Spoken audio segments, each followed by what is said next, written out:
Our objectives for today is going to be framing our data analysis practice through the power of PLC protocols. We're also going to talk about STAs and how that ties into PLCs, and then how our PLCs can really connect to our evaluations moving forward. First, we're going to start out with some quick views. Then we're going to do a deep dive into some advanced data view building, as well as applied data analysis to PLCs. And then we're going to do some exploring some single test analysis. Now, y'all, if you were within earshot of Texas, you know that our weather got a little bit cooler and we are loving it. I personally am in flannel right now. I've been waiting for the day to have to pull this out of my closet. And so it's October. So it is October 16th. Halloween is coming up. And so that means if you're on a campus with students, you're probably going to see a high uptick in candy exchanges. So keeping with that trend of October and where we are as educators, which candy describes you and your year right now? So this may not be the candy that resonates with you as far as your taste, but looking at your options there, drop in the chat which candy do you identify with? Are you an A, airhead? It's October. What's even happening? A B, jawbreaker. I'm trying, it's good, but I could crack it any second. Smarties, maybe not the best, but it's running pretty smooth. Or D, chocolate bar. How could it possibly be better? So, oh, I'm seeing some Smarties. I'm seeing a jawbreaker. Okay, so pop in the chat. Where's your head at right now? Jawbreaker. I personally am like, what's happening? Like, how did we get to October? I really thought the start of school was like yesterday. Oh man. Oh my goodness. What about you, Dr. J? Where I where are you? personally, I'm somewhere between the Smartie and the chocolate bar. Is chocolate coated Smarties an option? Definitely for this analogy, I don't know how well that would go over like from a culinary standpoint, but things are very, we can put opposites together and they make delicious things.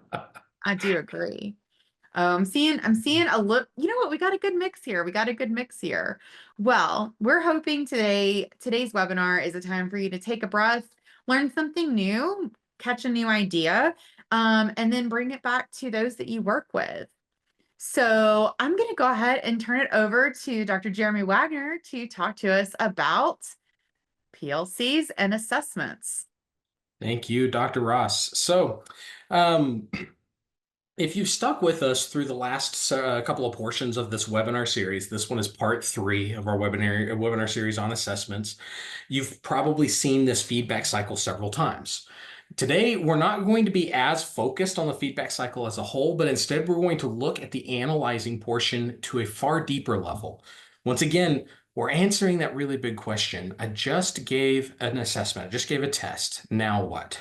Now, the next steps really are to analyze that data, but we need to take a slightly larger look at the analysis from a practice standpoint.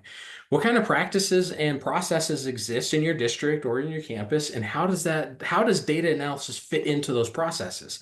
And by processes here, I mean things like, are you doing PLCs? Are you doing some sort of content level meeting, team level meetings, grade level huddles, any kind of opportunity to have teachers get together and a focused team to look at information to make decisions about learning and instruction. Now, the very last point on this slide here is probably the most critical piece. It's going to be the idea that encapsulates everything we're talking about. Effective feedback is fed with decisions based on evidence.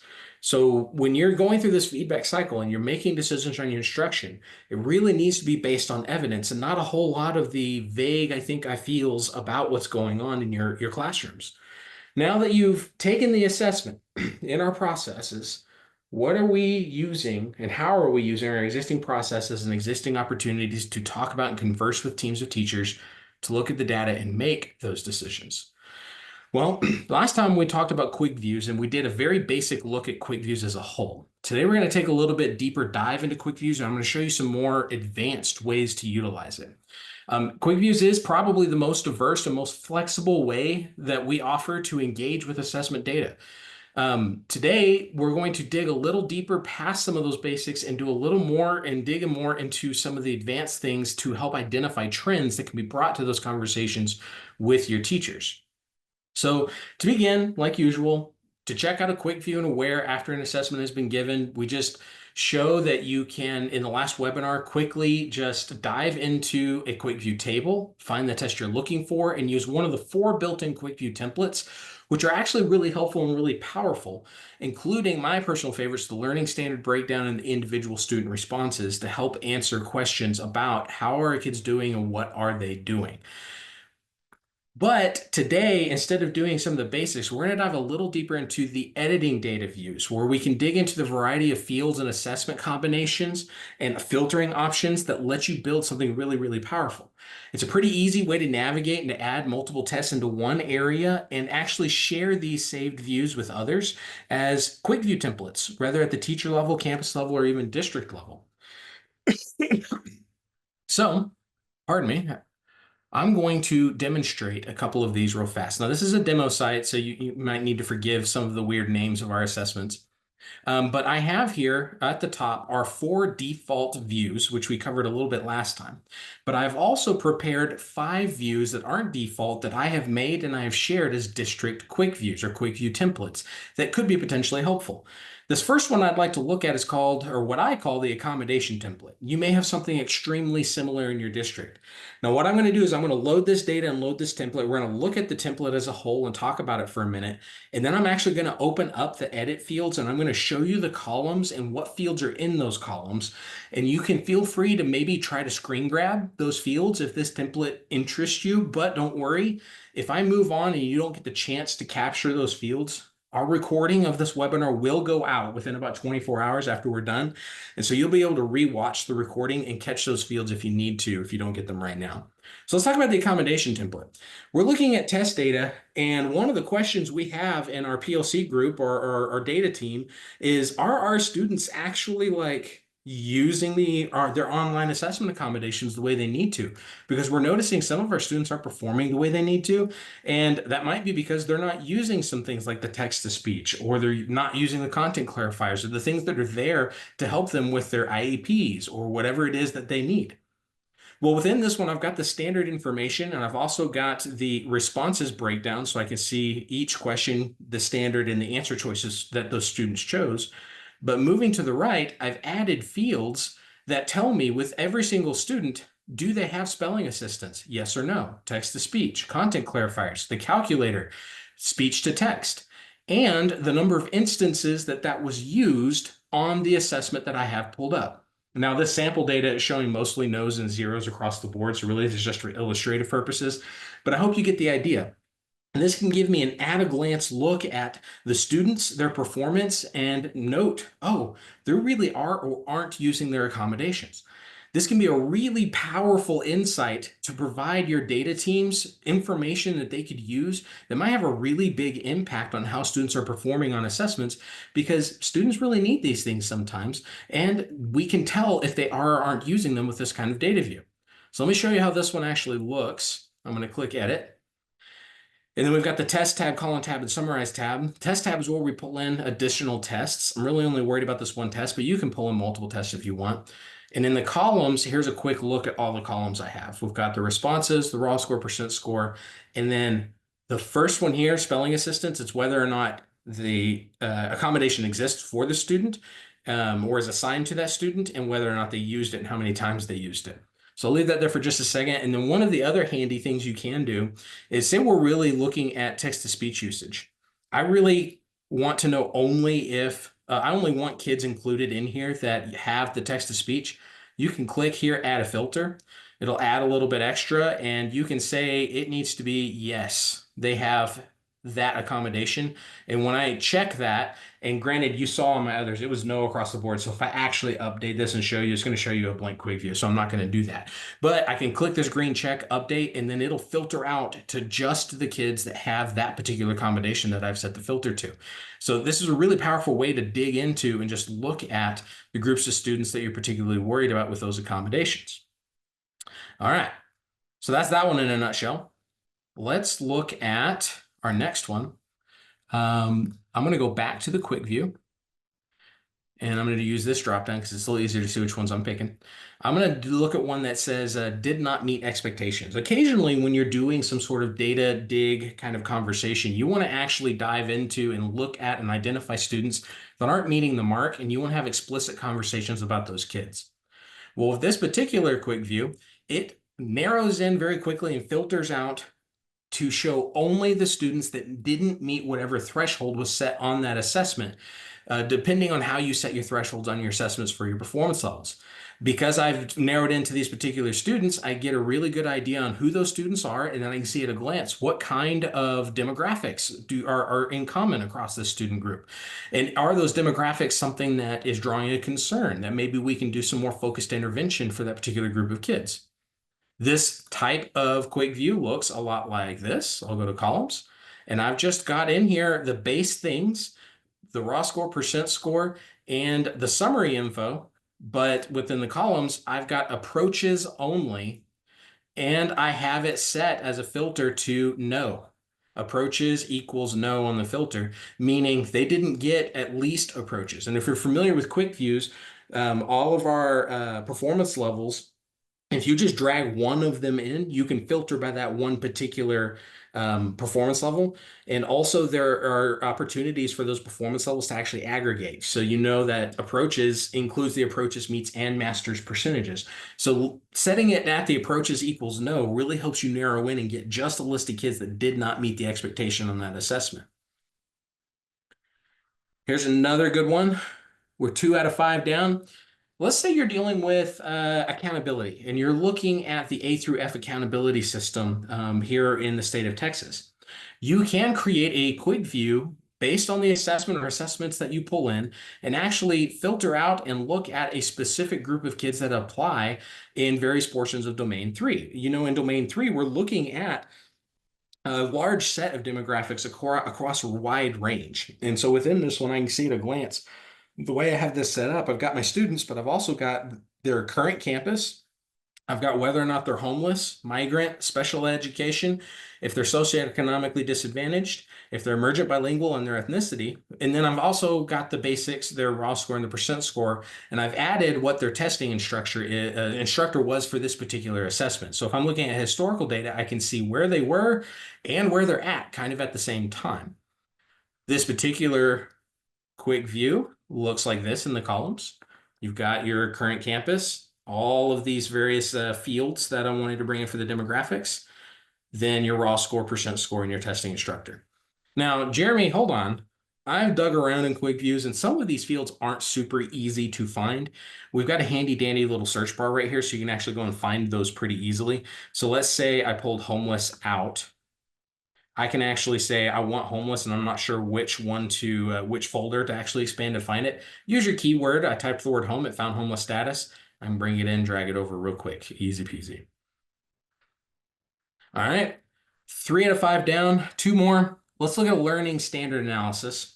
This one can be really, really powerful for a PLC kind of conversation where I'm bringing in the standards on an assessment. It shows me the number of students by demographic, the standard number, and then what the description of that standard was, the question that applied to that particular standard, and the percent of the correctness on that particular standard and that question in that assessment.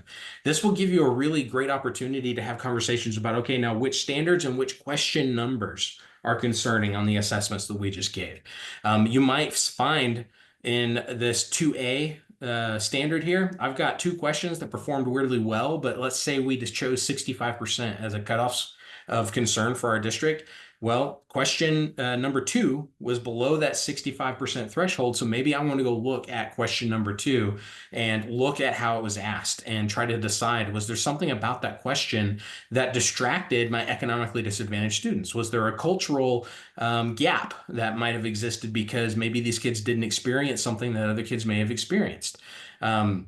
Due to their economically disadvantaged status. So this is another really powerful way to dig in deep and ask some very intentional questions about the data that you're looking at. And then the last one I want to show you, and this one might be familiar to you if you work and partner pretty closely with some of the service centers in the state of Texas. The service centers have this student response strips view that they like to share with districts. And what this does is it lists out all the students individually and it shows them the question number, their response, the correct response, and whether or not they got that question correct. There are a lot of times that you might have local practices where in your district you like to have kids chart their progress or chart how they performed on a particular assessment. And if you create this test strip view, you can print that up, cut the strips apart, and hand the kids just their specific data relatively quickly. And if you're curious about how that one looks in the column tab, it's these columns: question number, the individual student response, the correct response, and whether or not the student got it correct. All right. What did y'all think? Are some of those, did anybody get anything useful out of those of you maybe you hadn't thought about before? Drop a comment in the chat real fast. No pressure if you've seen them all. Jeremy, you're teaching me things I already know. Thank you, Shelley. I'm glad you found something useful. Good. Kristen, you got some good information, totally new for you. Awesome. Cool. Okay.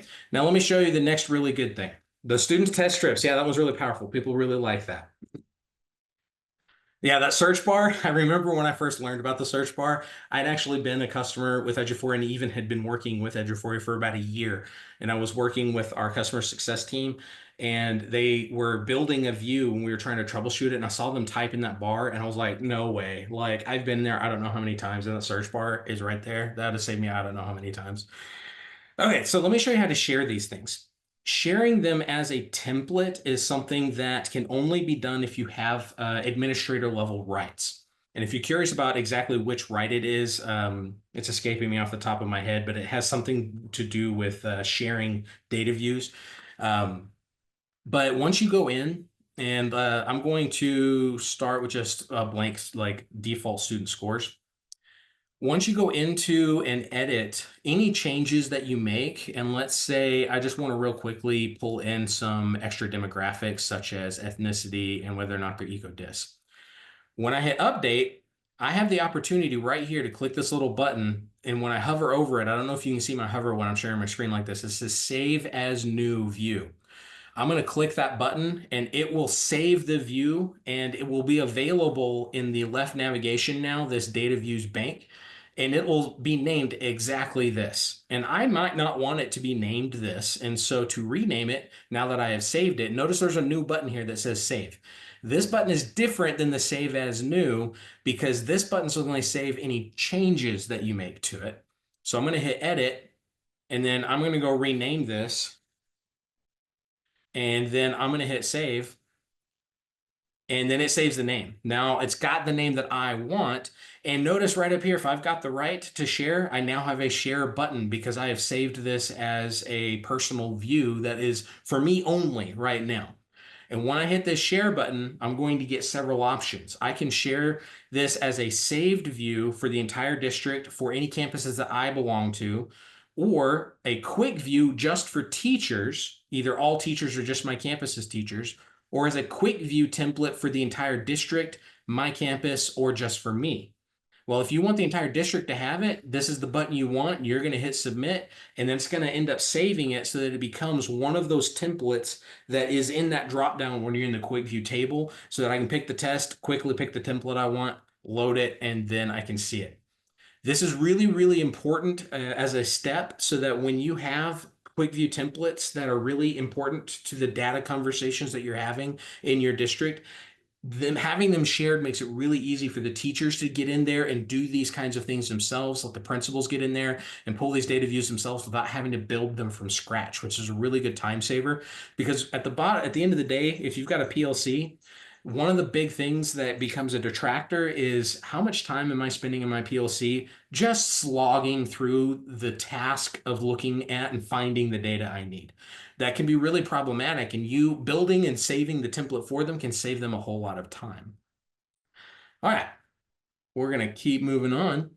Just because I happen to see it, yes, you can remove a template later in the data view bank, and I'll just show it to you real fast. You can go to the data view bank. Say I wanted to get rid of this one, this accommodation template. I can actually click the edit and then the delete button right here, and it will get rid of it. So good question. All right, so back to my slideshow. So what kinds of quick view templates could be used and made to make a PLC conversation just a little bit more smoother? And these are some of the examples that I showed you, including the student support usage, the teacher tutoring strips, and even a domain 3 student group template so you can dive into particular student groups. All right, now the next thing that could be done with your data analysis is actually exporting and creating visuals with your quick views. We took a dive into some of the examples of how to make some quick view templates that you can build, and we've looked at how to share them. These various views are really, really powerful on their own, but think about being in a PLC setting. Maybe you're facilitating one, you're even an attendee. How often are you finding yourself swimming in a sea of numbers and just a little bit lost? A visual of that data can really, really help a lot. For example, if I look at the bottom here, I've got a list of standards and then some percentages. I can probably make sense of that, but how much easier is it to look at a bar graph with those standards and those percentages represented as bars going up and down? Well, I'm going to show you a couple of quick ways that you can create data views after you've exported them into an Excel spreadsheet. Now, I'm going to be using Google Sheets here as my example because Google Sheets plays really nicely with having a webinar going, a slideshow going at the same time and having quick views open at the same time. You can do this in Excel. I really like Google Sheets because it's online and it's shareable. The shareable piece is really, really powerful. So to make a bar graph similar to what I just did, I just loaded the learning standard report and I kept it at a district summary for this particular example. I'm going to select the standards and the corresponding percentages. I'm going to tell it to add a graph. This is not quite done. And so in the setup that popped up, I'm going to scroll down a little bit and then I'm going to tell it to switch rows and columns. That's what I want right there. And then I can go into customize and I can actually name the titles and the axis however I need to. And then once that's made, I can go and copy and paste that into whatever document I want to be looking at. And it makes that just view of that information a whole lot easier to process. When I'm looking at that sea of numbers, and I say like, I really want to pinpoint and highlight any standard that's less than 75%. That's pretty easy to do here with so little numbers. But in the graph and go, oh, there's that 75 bar. And look, that one and that one. I need to look at this standard 48A and 48C. It's a little front-loaded work, but it's work that can be really, really helpful that can help speed up and streamline your PLC processes. And I want to show you another really good example. Let's say you wanted to look at raw scores and have just a bar graph that showed the frequency of raw scores or a raw score distribution. First thing I want to do, I've got just the scores in here. I'm going to want to add filters and I'm going to want to sort my raw score. And you can do that in the quick view before you export it. But I've sorted from lowest to highest score. Now I'm just going to select this one column. I'm going to hit that graph button again. And then in the setup under x-axis, I'm going to actually click x-axis. I'm going to select raw score and I'm going to tell it to aggregate. And now I've got a raw score distribution that shows me where are most of my kids performing in terms of, oh, and there's one more thing I have to do. I need to change the series into a count rather than a sum. And that tells me how many kids got each of those raw scores. Are my kids more left-leaning and performing poorly on this test? Are they more right-leaning and performing well on the test? Or is there more of a natural bell curve? Now, this, of course, is just demo data, so we're not seeing a really great trend because it's just kind of random numbers put in here. But I hope you can see the point. This visual helps me see at a glance, are my kids doing really well on this test? Are they not doing so well on this test? And creating this visual helps speed along that conversation. All right. That's a lot, but it's our advanced quick views how-tos. Let's talk about what to do with those visuals once you've actually created them. Your analysis practices are only going to be as strong as the protocols or systems that you've created in your schools and how you utilize that data. So, what are your data analysis expectations, either on your campus or in your district? Have you actually established protocols or structures to follow when analyzing your data? We also have various cycle types. And when I say cycle types, it's types of data analysis groups to follow those protocols. Examples might be PLCs, data dig times, teaming meetings, whatever the meeting name you have for it, it's the group that meets at a regular cadence and regular intervals and should have similar expectations from meeting to meeting. So let's back up just a tiny step. You may already have something like a PLC or a data dig going on in your district or on your campus. So what does a protocol need to actually look like and look at? So it boils down to what is your key focus during these meetings. And some examples might be key trends, such as strengths areas or areas of concern, data outliers, students that are kind of on the edges for random and weird reasons. And you want to look at all of those things across all demographics available to you, because at the end of the day, what we're trying to do is make a root cause analysis. We want to get down to the why our trends are looking the way they are. And we can use some protocols that already exist, like the 5 whys or the fishbone diagram or the 4 questions with PLCs. And I'm not going to go into all of those examples. We're going to take a deeper dive into PLCs here in a minute, just as our primary example. But you've probably got one of these protocols. If you don't, you can find one and adopt one. But you want to get down to the root cause of what's going on and then have clear, actionable steps. When you're in these review cycle meetings, we have to incorporate common data analysis tools. And if you're using Aware, congratulations, you have that common tool. However, if you build custom data views, like I said a second ago, and you build custom data visuals, you have to have them in a space that is shareable and viewable by everyone involved in those conversations. You also have to take into account development and training. People come in and out of our school systems on a regular basis, and it's only gotten worse in the last 5 to 10 years. We have to continually make sure that people involved in the analysis of our students' data are up to date on their training and the latest expectations. So, what kind of training and development do you provide to your staff in terms of the various protocols and the nature of your review cycle meetings? We cannot assume that new people are being trained. Simply participating in meetings also isn't enough of a training, especially when team leaders change or administration changes occur on the campus. Engaging in these structures is good in cycle training, so to speak. It's practice, but it often misses hitting the crux of the importance of why we do the things we do in these meetings. You've probably seen the same things I have on social media, where there's a number of posts that come across my feed as I'm flipping through the feed, where a teacher pops up and they're complaining about a meeting. And they're trying to do so typically in a funny way, but sometimes there's a grain of truth in what they're saying. They're talking about sitting through a PLC meeting that ended up being a waste of their time. And very often that kind of feeling and that frustration comes from missing the purpose and missing the sense of what they're actually trying to do in that time. It may even come from protocols that have fallen apart so much or were never really established well enough in the first place for any real meeting to come out of that time spent looking at the data. And sometimes that comes through frustration and the fact that I have to dig through and find the data myself rather than looking at the data, finding patterns, and making decisions. Phew, okay. Now, let's take a step further. I want to turn our attention away from some of the advanced quick view stuff, and I want to talk about the PLC processes in general. And we're going to take a deeper dive into single test analysis as well, which is a premium service. But even if you don't have Aware Premium and you're just on the Aware Suite bundle, don't tune out or turn away from the webinar just yet, because there are things that we're going to talk about in terms of practice that can be really, really helpful for your PLCs, even if you're not looking through things with that STA lens or the single test analysis lens. So to begin, let's start with what is a PLC.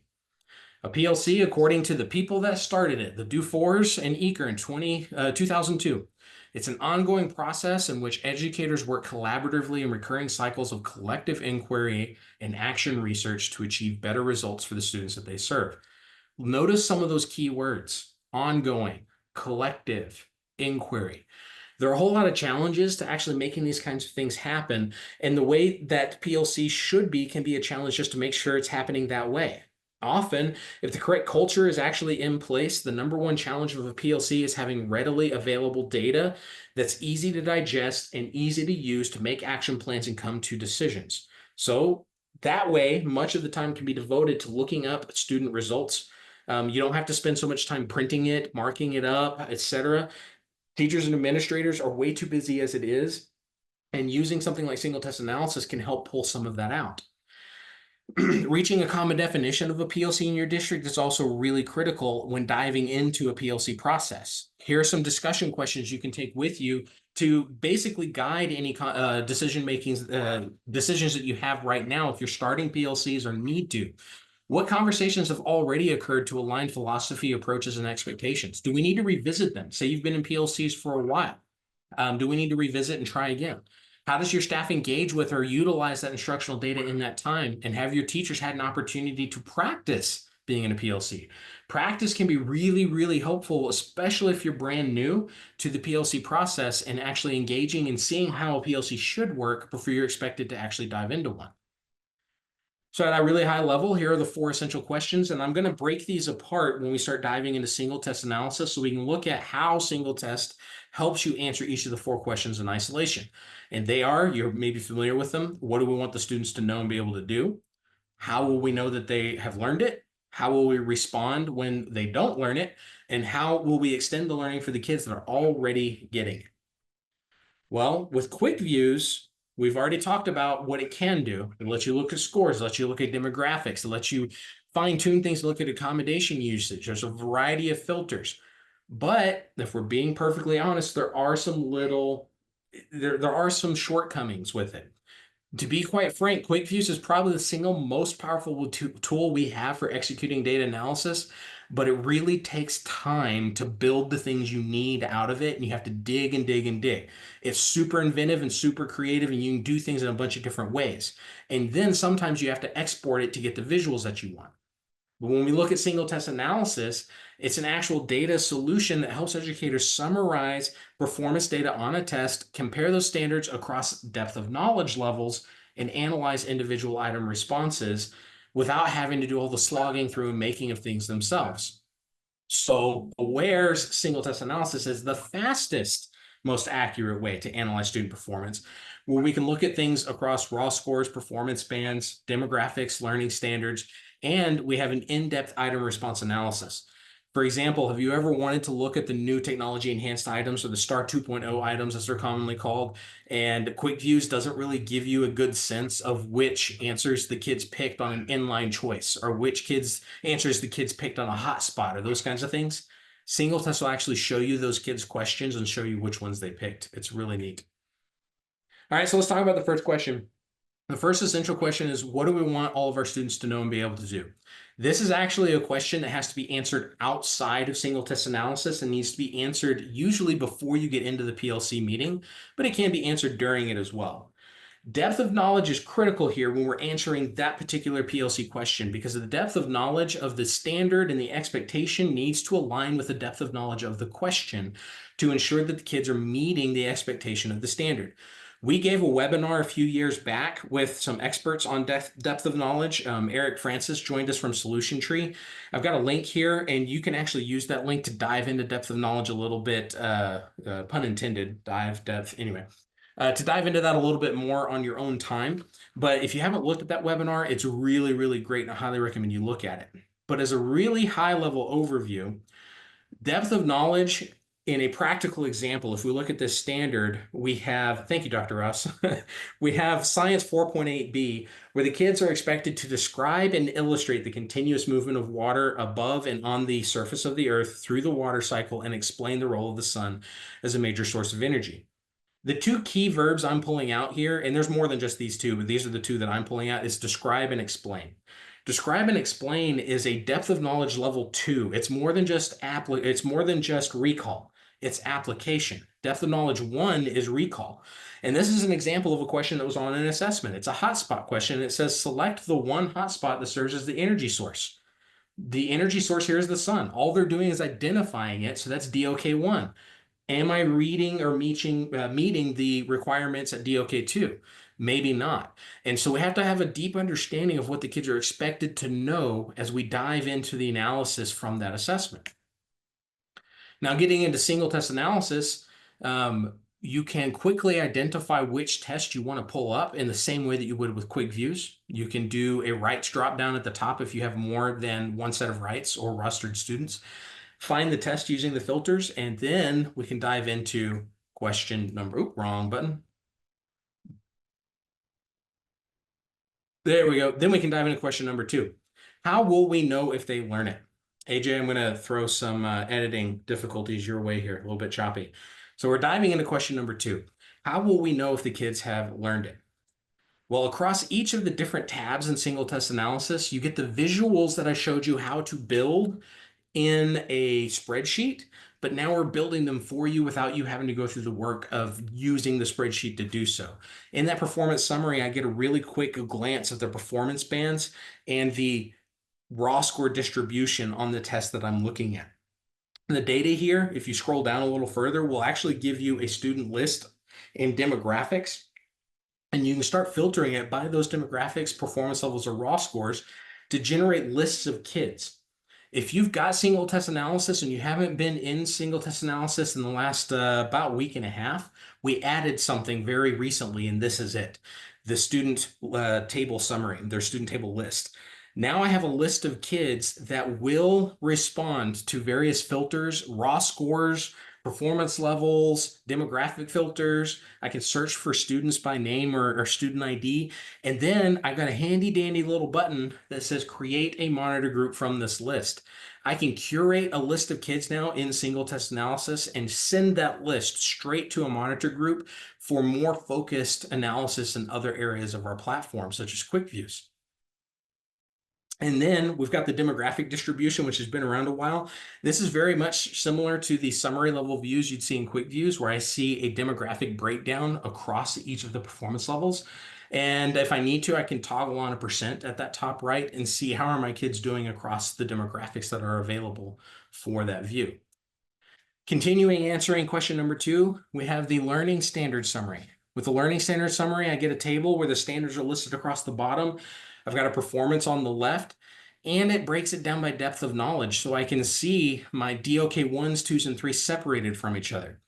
In this picture, you can see 8.5D. 8.5D is probably a pretty typical pattern we'd see for DOK 1, 2, and 3 questions, except DOK 3 on this one is actually bottoming out at 0%.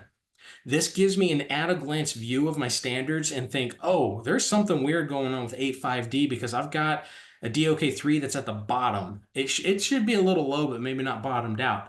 I need to go look into this view and maybe look at the item response analysis, find 8.5D and see what's going on.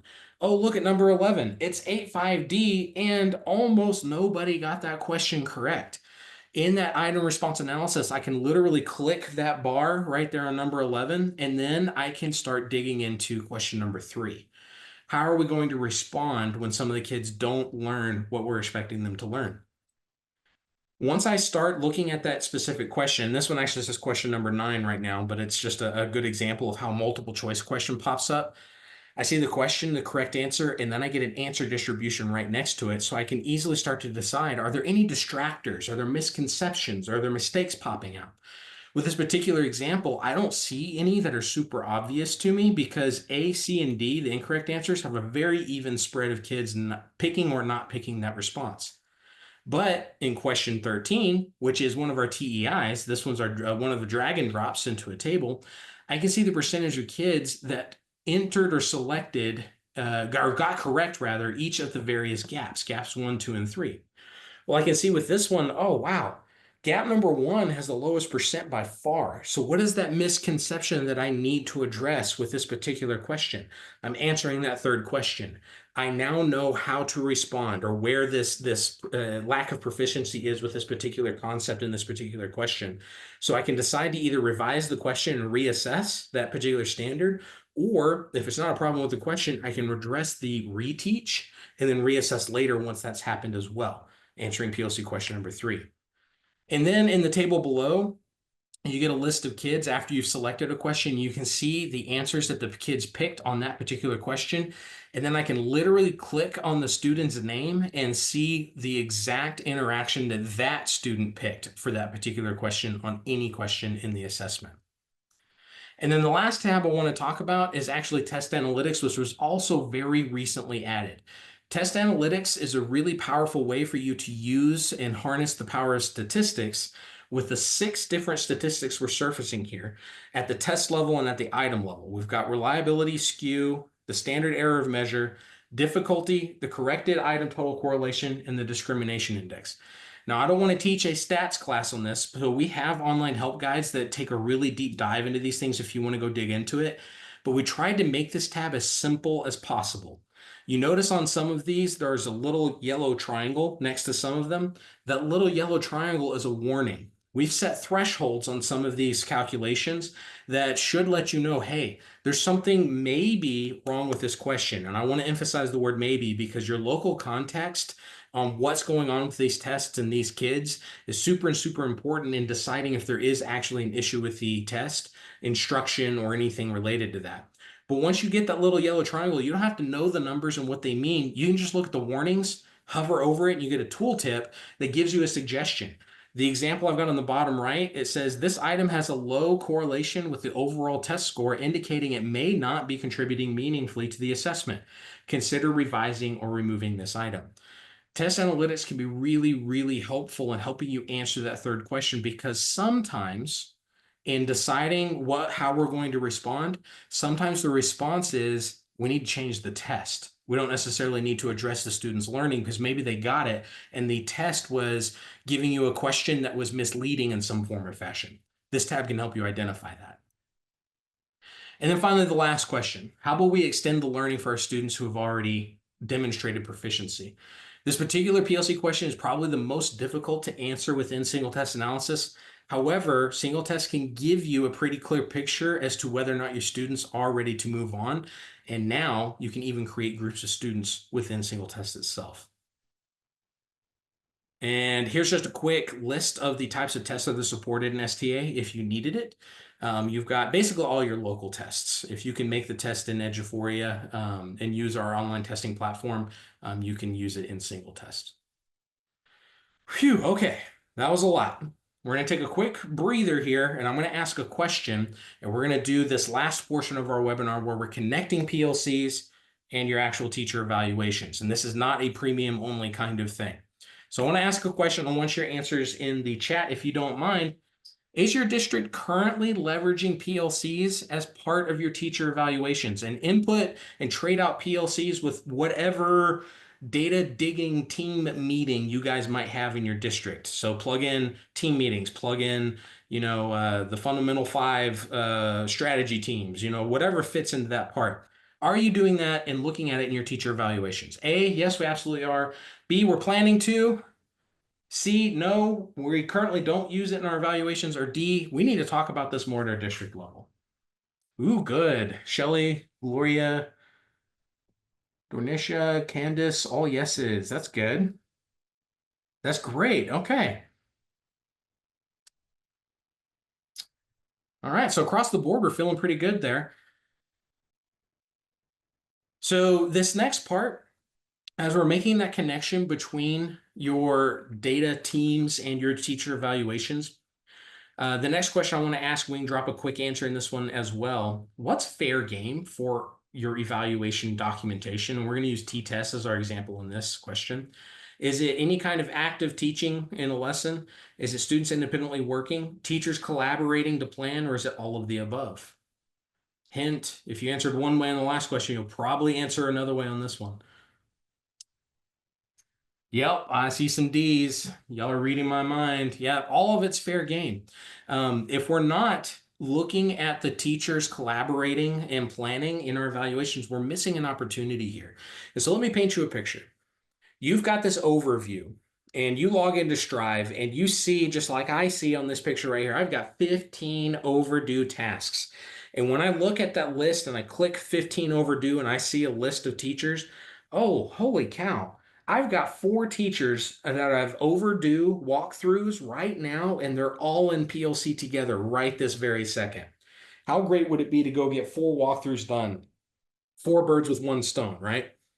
So that overview really helps you get a glance and see and strategically think about where could I focus my attention right now to get the most bang for my buck? And when I'm going into the PLCs, how can I conduct a walkthrough on that and actually connect it to T-TESS? Well, these are the 4 dimensions that I pulled out that are the most obvious. They're not the only 4 that apply, but when we're talking about the dimensions in T-TESS that fit with a PLC, it's really great to gather evidence during that data planning time on 1.2, where that teacher's gathering data and using the data for instructional planning, when teachers are leveraging that knowledge of students to address student strengths and needs, when teachers are identifying content to spiral and have students to target for remediation, and then achieving expectations where teachers are trying to challenge all students and address their mistakes. PLCs provide a wealth of documentation and evidence for this kind of stuff that doesn't come out of pre-conferences. Far too often, evaluators will just sit and wait and leverage that pre-conference time to ask very specific and targeted questions about how are you planning? How are you using knowledge of students for this particular lesson? Whereas conducting a walkthrough in a PLC lets you catch it for any lesson in the moment as they're talking. Now, I will caution you though, doing a walkthrough on your PLC and having your teachers you just come in and they're not expecting this. It needs to be a part of your regular practice in order for this to become meaningful. Because if you just decide today, oh, Jeremy, that's a great idea. I'm going to start doing walkthroughs on my PLCs. I'll do the first one tomorrow. And your teachers aren't prepared and they aren't expected to like know what's coming or how it should be unfolding when they're doing their PLCs. It can really make a culture shock for those teachers. So make sure that you've given them the prep and the training and the time that they need to leverage their PLCs the way they're supposed to be, and then start conducting those walkthroughs as not only a way to document evidence, but a way to also put a carrot in front of we're doing this and I'm monitoring it and there's accountability for doing so. It's not just an expectation, because expectations that aren't monitored become optional, right? So something to think about there. And then, as a general suggestion for documenting that PLC, consider changing your walkthrough template that you use in your district to include some potentially more descriptive language related to PLCs in the PLC setting, rather than just some vague, like observed things that you might catch in class. That could be adding an extra row between some of these to have some PLC specific language, and always leverage that not applicable column or the ability to clear, because sometimes when you're in a PLC, just like you're in a classroom, in that 15-minute window, you're going to see some things, you're not going to see others. That doesn't mean it's not happening. So think about editing those templates a little bit and squeezing in some PLC specific rows and languages, and especially in domain 1 and in parts of domain 2 as well. All right, that's enough from me. I'm going to pass it back to Dr. Ross. Thank you so much, Dr. Wagner. So we have had some great, we've had a lot of listening and learning today. I haven't seen a ton of questions come through, but if you do find that there are questions that bubble up after today, please reach out to us, training@eduphoria.net. That is the fastest way to get to us if you have further questions. Also, just want to let y'all know that our teacher learning courses are a great way to have teachers refresh their insights on Aware and Strive. As we start, I know as leaders, starting to think about what do we do for our back to school PD in January. So this is also another quick way to refresh that and have that asynchronous option for your teachers. Yes, go ahead, Dr. I'll J. Will hit you? just what's new Okay. and next coming up in Eduphoria world. If you haven't seen it yet, you got to highlight on some changes to single test analysis. I showed you the student list table and the test analytics in single test. If you're a premium customer, we recently updated test proctoring and we added the proctor panel. The proctor panel for rights-based district administrator and campus administrators is really powerful for helping facilitate starting and stopping assessments in a one-stop shop that is far easier to navigate than the classic interface was before. And we were just kind of importing classic interface into the new navigation. So if you're a premium customer, go take a look at that. You'll find all kinds of ways to save time in helping your teachers administer assessments. We've also got Strive put out a student growth management by principals option, which actually brings back functionality that used to exist, where now principals are getting to manage that student growth inside of the templates instead of having to rely on some other individual to do so. And then coming very soon, this was actually just announced a couple of days ago. I was working with the developer. Um, Very, very highly frequently requested. We're now enabling highlighting on all technology enhanced items in assessments for students. It's been a technical limitation for a number of years. We've had most of our new items since 2022 and some of them even before that. And so now, and highlighting has never worked in there, but we've got highlighting coming very, very soon for those assessments, for those new items. So be looking out for that. All All right. right. Thank Well, you, thank you so everyone. much. Yeah, Jinx. Thank y'all for joining us. I hope y'all have a wonderful Wednesday. Bye, friends.